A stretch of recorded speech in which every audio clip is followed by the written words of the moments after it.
जय माता दी। दोस्तों कैसे हैं आप सब। दोस्तों बात कर रहे हैं 5 और 6 जुलाई की कि ये 2 दिन मकर राशि वालों के लिए कैसे रहने वाले हैं।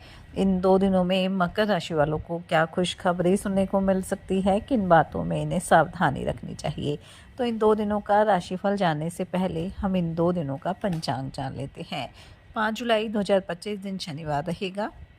आषाढ़ माह शुक्ल पक्ष की 10वीं तिथि जो 7 बजे तक रहेगी, उसके बाद अष्टमी तिथि प्रारंभ हो जाएगी। सिद्ध योग रहेगा जो 8:35 तक रहेगा, उसके बाद साध्य योग प्रारंभ हो जाएगा। स्वाति नक्षत्र रहेगा जो 7:51 तक रहेगा, उसके बाद विशाखा नक्षत्र प्रारंभ हो जाएगा। चंद्रमा तुला राशि में रहेंगे। अभिजीत मुहूर्त का समय रहेगा 11:57 से 12:53 तक। राहु काल का समय रहेगा सुबह 8:56 से 10:41 तक। अब बात करते हैं 6 जुलाई की। 6 जुलाई 2025 दिन रविवार रहेगा। आषाढ़ माह शुक्ल पक्ष की एकादशी तिथि रहेगी जो रात्रि 9:17 तक रहेगी, उसके बाद द्वादशी तिथि प्रारंभ हो जाएगी। साध्य योग रहेगा जो 9:26 तक रहेगा, उसके बाद शुभ योग प्रारंभ हो जाएगा।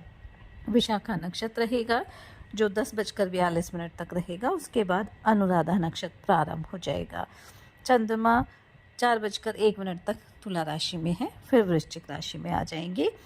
अभिजीत मुहूर्त का समय रहेगा 11:57 से 12:53 तक। राहु काल का समय रहेगा शाम 5:38 से 7:22 तक।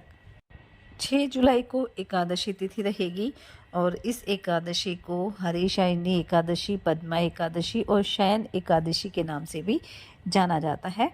इस दिन भगवान विष्णु 4 माह के लिए योग निद्रा में चले जाते हैं और चातुर्मास का प्रारंभ होता है जो 4 माह तक रहता है।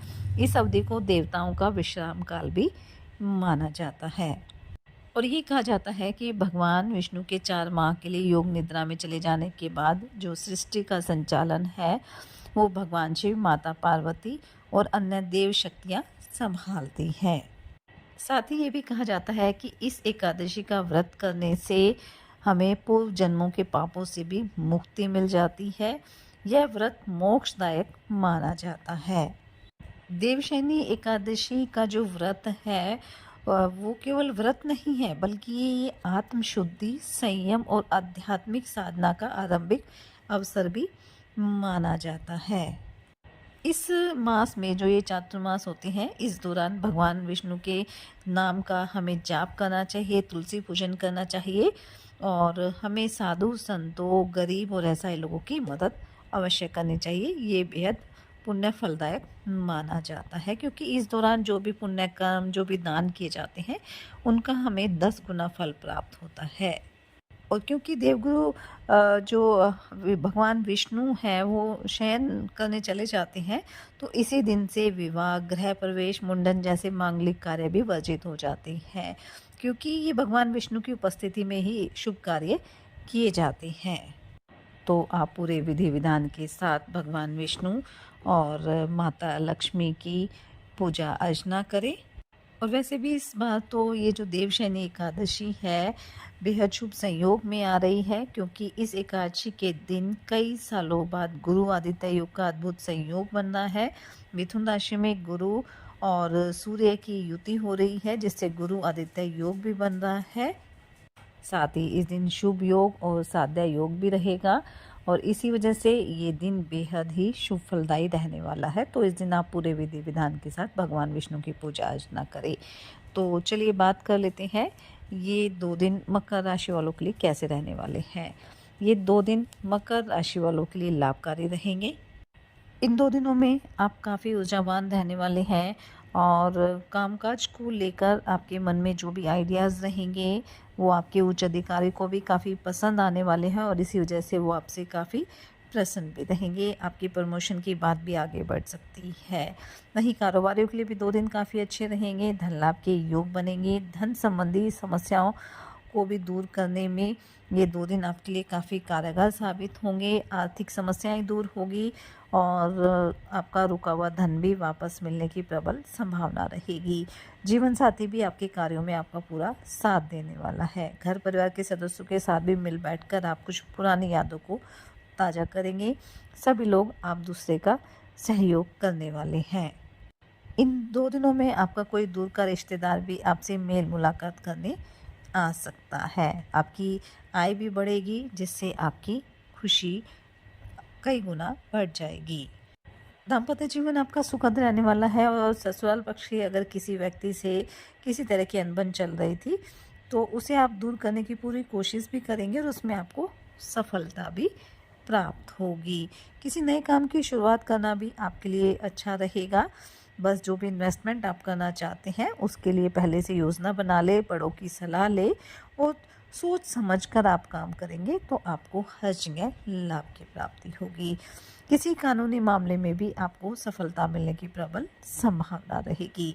कारोबार को लेकर भी कोई डील थी जो आपकी फाइनल नहीं हो पा रही थी, वो इन 2 दिनों में फाइनल हो सकती है और इससे आपकी आमदनी में भी वृद्धि होगी।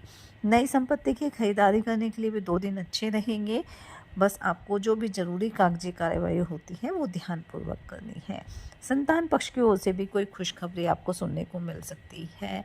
पैतृक संपत्ति संबंधी मामले में आपको आपके बड़ों का पूरा सहयोग मिलेगा। उनकी राय आपके लिए काफ़ी फ़ायदेमंद साबित होगी।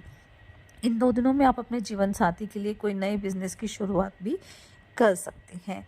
प्रेम संबंधों के लिए भी 2 दिन अच्छे रहेंगे। आपके रिश्तों में मजबूती रहने वाली है। विद्यार्थियों को भी प्रतियोगी परीक्षा में सफलता मिलने की प्रबल संभावना रहेगी। कोई एग्ज़ाम दिया है तो कोई अच्छी खबर आपको सुनने को मिल सकती है। घर परिवार में यदि किसी सदस्य के विवाह में कोई बाधा आ रही थी तो वो भी दूर हो जाएगी। आप अपने घर में किसी पूजा पाठ का आयोजन भी कर सकते हैं। धर्म कर्म में भगवान की पूजा में भी आपका खूब मन लगेगा। आप किसी दूसरे की मदद के लिए भी आगे आएंगे। दान पुण्य के कार्यों में भी आप बढ़ चढ़ कर हिस्सा लेने वाले हैं। भाई बहनों का भी पूरा साथ आपको मिलने वाला है। और अगर स्वास्थ्य की बात करें तो आपका स्वास्थ्य भी अच्छा रहेगा। बस कामकाज की अधिकता रहेगी तो थोड़ा थकान का अनुभव कर सकते हैं। बाकी किसी तरह की समस्या आपके साथ नहीं है। सरकारी योजनाओं में भी धन लगाने से आपको बेहतर लाभ मिलेगा। तो कुल मिलाकर हम कह सकते हैं कि ये 2 दिन मकर राशि वालों के लिए लाभकारी रहेंगे। इसलिए इस समय का फ़ायदा उठाएं, मेहनत करें और अपने प्रयास जारी रखें। साथ ही सच्चे मन से आप ईश्वर आराधना करें, हनुमान जी की आराधना करें, हनुमान चालीसा का नियमित रूप से आप पाठ करें, अपने बड़ों का सम्मान करें, अपनी सामर्थ्य अनुसार गरीब और असहाय लोगों की मदद करें। इससे आपके जीवन में सदैव खुशियाँ बनी रहेगी। ये 2 दिन आपके लिए मंगलकारी रहे। इसी मंगल कामना के साथ जय माता दी।